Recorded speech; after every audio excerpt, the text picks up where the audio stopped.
You're listening to the 123 show with me, Noreen Mayer, on this Monday afternoon. Welcome, welcome. I'd like to turn to our first guests and first topic of today. We are talking a little bit more about the local hip-hop scene here in Hong Kong, and we are joined by local band The Low Mays. I'd like to welcome to the program Batty Bospel, Healthy Lin, and also Young Bumblebee. Welcome to the program, gents, and thank you very much for joining us this afternoon. Hey, what's up? Thank you for having us. I should also say we are on Facebook Live as well, so you can go to Noreen Mayer on RTHK Radio 3. You'll be able to see these guys on Facebook Live, as well as going to their own Facebook page as well, which is at The Low Mays. So welcome to the program, guys. How did you spend your Super Typhoon Day yesterday? Matty, maybe I'll start off with you first. Didn't do much. I mean, the typhoon's pretty strong, but I was just at home, counting cash, there's just too much cash to count, and some of it got blown away by the typhoon, but it's alright. I put that stack in the toilet anyways. It's alright. Yeah, All right. I still have another stack, so it's alright. Another stack, so it doesn't matter. What about for you then, Healthy Lin? What did you get up to?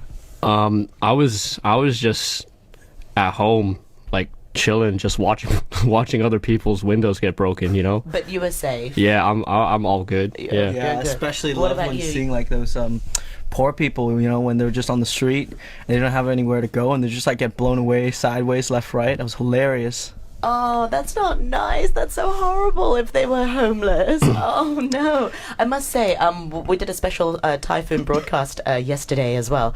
And the amount of people who said they were without electricity, it was just astonishing in a place like Hong Kong. Right, so you guys are here to talk a little bit about your music. So tell us about your music. What type of music do you produce, do you make then? Healthy Lin? So yeah, we make primarily hip-hop music in Hong Kong, but we're kind of super experimental, and we're going into pop and rock and stuff, so we're all over the place. Yeah. What inspires you to write then? Everything, I'd say, just life around us, basically. Man, I don't know about you, man, but I do it for the money for sure. That's all I care about. The fame. For the fame as well. Of course. Is Hong Kong a good place to be making hip-hop music? Young Bumblebee? Absolutely. I mean, just look at us. We're freaking rock stars nowadays, so... Counting cash amongst the super typhoons. Of course. Can I just say, let's talk a little bit about the attitudes towards hip-hop music. What in Hong Kong, what are some of the attitudes towards hip-hop music? Is it quite a big hip-hop scene here in Hong Kong? Matty? I'd say it's kind of been growing. Before, I think people used to be kind of against hip-hop, but then now there's a lot of influences that show in China, I don't know what it's called, but it's about hip-hop. Rap of China. Yeah, Rap of China or something. Yeah, a lot of people have been watching that. A lot of people have been more accepting of that, and it's more it's like the punk rock of the old days, as our other member would say. Yeah. Yeah. Can I just ask you about your names? I mean, these can't be your real names. Matty Bospel, Healthy Lin, and also Young Bumblebee. Young Bumblebee, I mean, what does it mean? Why are you called Young Bumblebee Young? Well, the story goes I was walking around one day and a radioactive bee stung me. And I had the superpower to spit fire bars from that day onwards, and I just thought, hey, you know what? I'll just be called Young Bumblebee, like a rapper, Yeah, and then that was it. That was it, that was it. What happened to that radioactive bee? Well, I slapped it, and then I ate it. So I killed it, and then it's inside of me. But it's part of you now. Absolutely. So you're part radioactive.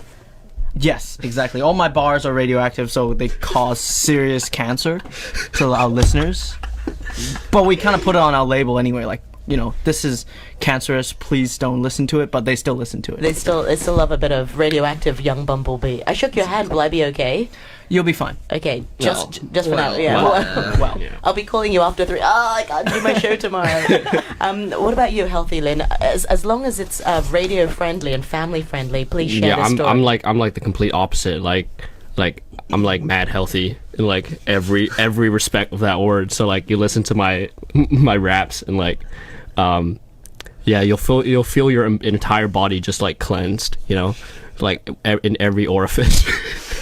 So, yeah, that's me. That's you. That's All right. me. Matty Bospel, what does your name mean? Yeah, so I'm like I'm pretty I'm a pretty devout Christian, so I read the Bible a lot, and like my favorite book's like the Book of Matthew, and spreads gospel. So, but then I can't really spell, so I just put the B there instead. I don't know what the first letter was supposed to be, so I just put a B. Gospel. Oh yeah. You might be right. It's gospel. I think it's gospel. Yeah, but you're still gonna be Bospel because it's already on your identity card Yeah. and whatnot.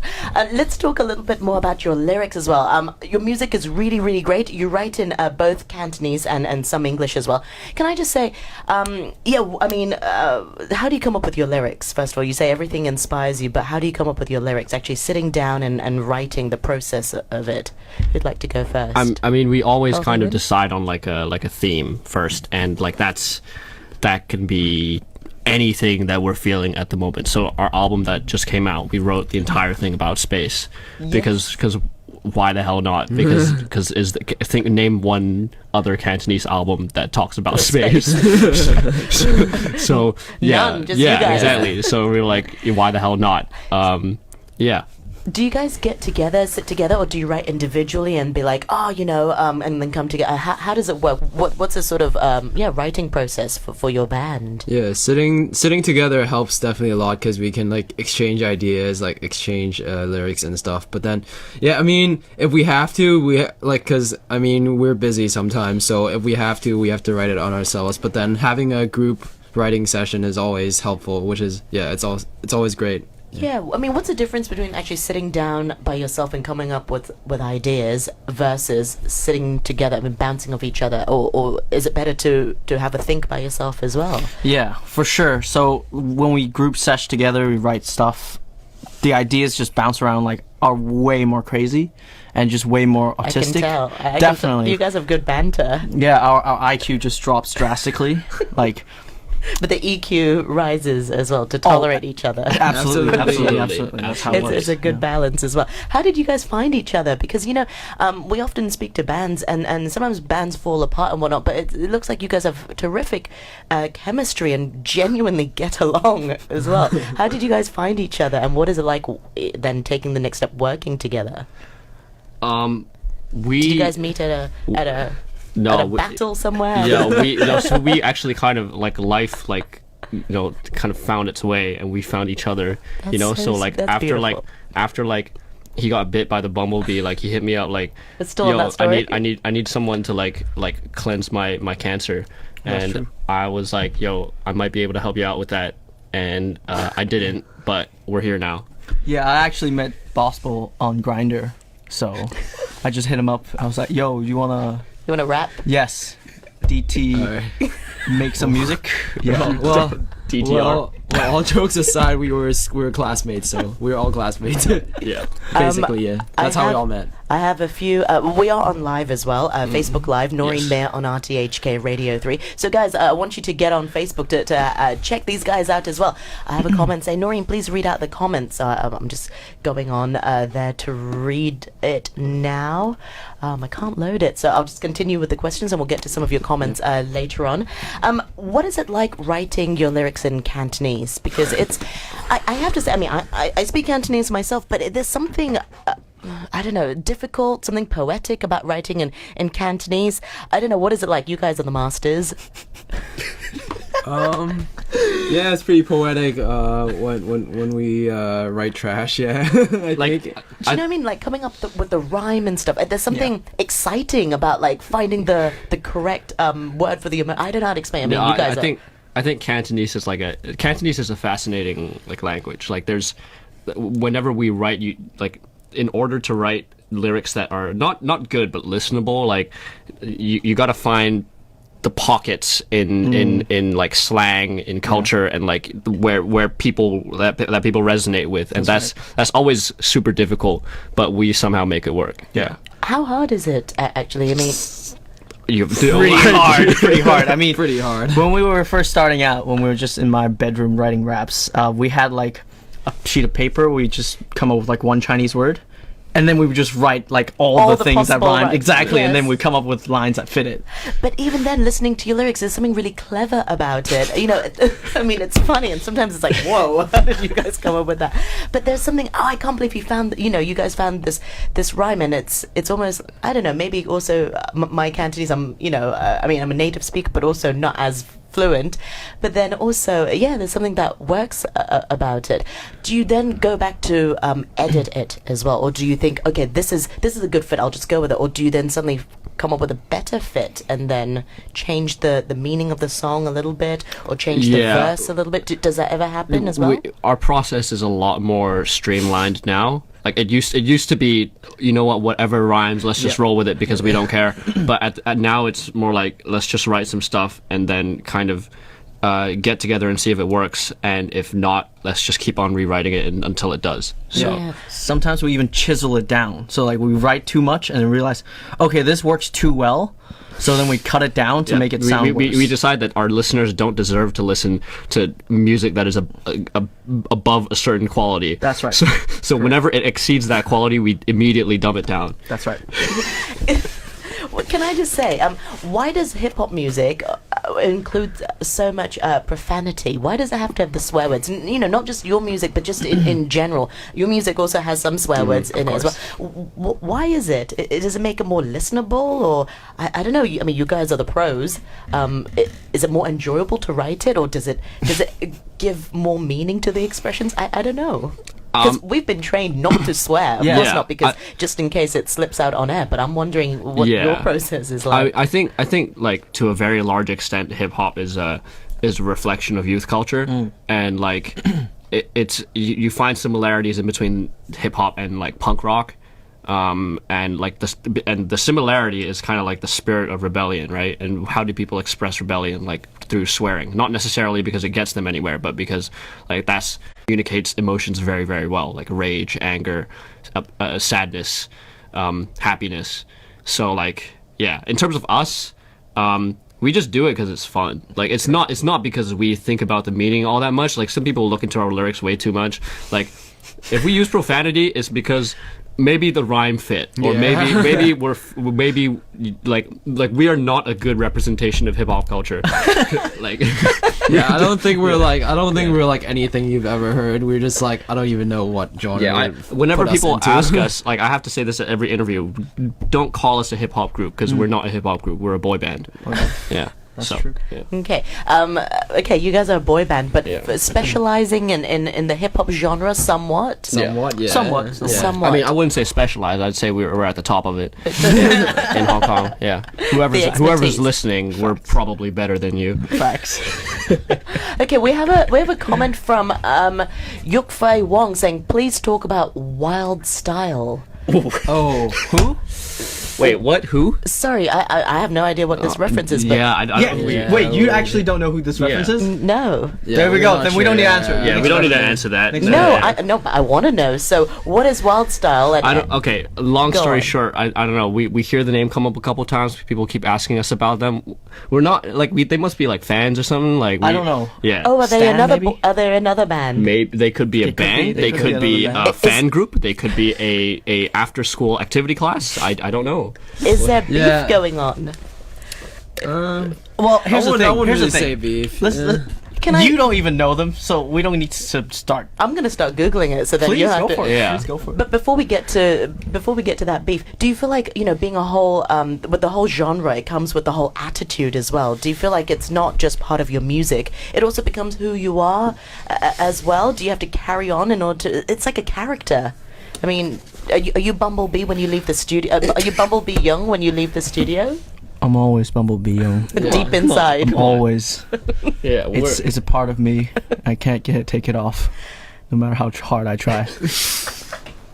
What about you, Healthy Lynn? Yeah, we're like, I mean, they're not exactly characters, but they're definitely like enlarged representations of part of who we are, but also like part of like Hong Kong people in general. You know? Is Hong Kong a good place to make music? You know, is it? Do you feel inspired in a place like Hong Kong, or is it hard to sort of feel creative, or because it's so busy, is it actually quite an easy place to get creative? Matty? Yeah, Hong Kong is like there's a lot of inspiration in Hong Kong because like it's a big city, people are all doing different stuff, and you can just see a lot of just ideas come up everywhere. So I'd say it's a pretty good place. Yeah. What about for you then? Yeah, there's like Maddie's right. I think Hong Kong is great for inspiration, but like overall in terms of making music, it's not always the best place. Why is that? Like this is talking on like a practical level, like if we're talking like what musicians have access to in like rehearsal space, like artistic institutions, like there aren't that many facilities that you can use. Like one primary example is like venues. You know, that's a big thing. There aren't that many places for underground people to perform. I mean, we don't have that problem anymore because we're rock stars.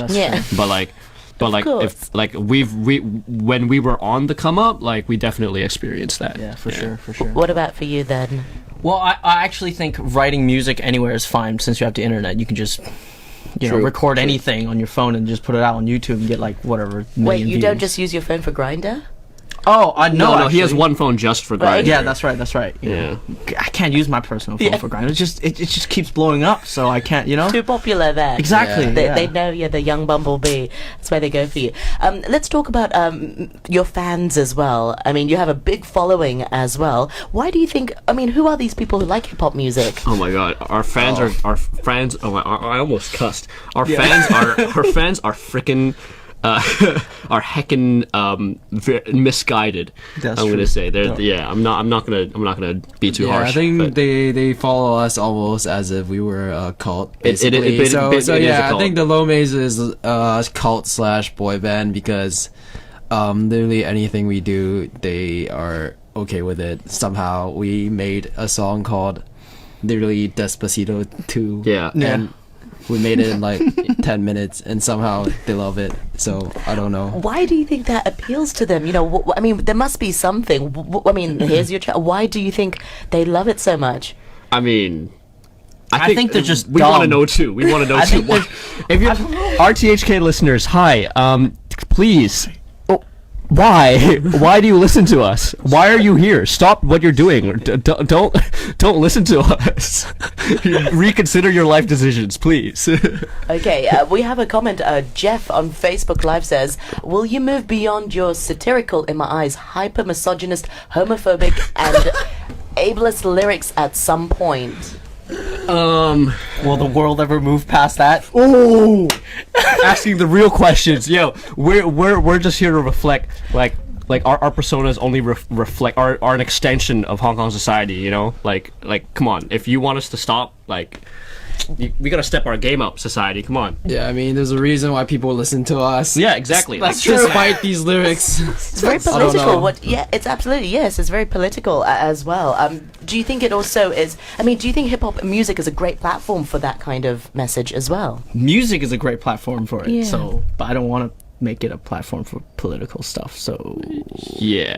I don't know. I don't think it's like a platform for us to express like any messages in particular. It's more like to express our inner like autism, basically. Like, I don't know. How many members do you have in the Low Maze? Six. Is it a case of too many cooks spoil the what's the saying? Too many. Do you have like too many people sometimes, or do you sometimes? Is it easier to work separately, solos, and then come together, or do you all sit in the same room to write your music and write your hip hop as well? I think like it's always good being together because we've known each other for a while, so like we don't really have problems when it comes to like sitting down and writing together. The juicy stuff. Yeah, so like, no problems, no arguments, guys. Well, no, because like whenever we have like a studio session, there's kind of an unspoken rule, like you drop your ego at the door. Yes. You know, like that's we understand each other's strengths and weaknesses, and we know that like we need to work together to make good music, or music that we like at least. It's not necessarily good, but yeah, like it. I mean, but if we're apart, we can still work. Like if we're all just at home, we can work fine too, because we each have the resources to do so. Yeah. Well, remind our listeners once again how they can find out more about your boy band. Yes, thank have you. you got a website? Have you got a Facebook page as well that our listeners can like and follow? We're everywhere. Facebook, Yeah. Instagram. YouTube. We don't have a website yet, but Spotify, Yeah. MySpace, LinkedIn, MySpace? Pinterest, Friendster, if you still use no, that. we don't actually. we have like Facebook, Instagram, and YouTube. So all at the Lomays. Yeah, basically the Lomays. Excellent. Well, Yes. thank you so much, Matty Bosball, Healthy Lynn, and Young Bumblebee, for your time from the Lomays. Thank you very much indeed for your time, and I hope to have you back again next time. Yes, thank you so much for having Thanks so us. much. And a quick look at the weather forecast for this afternoon and tonight. Strong southeasterly winds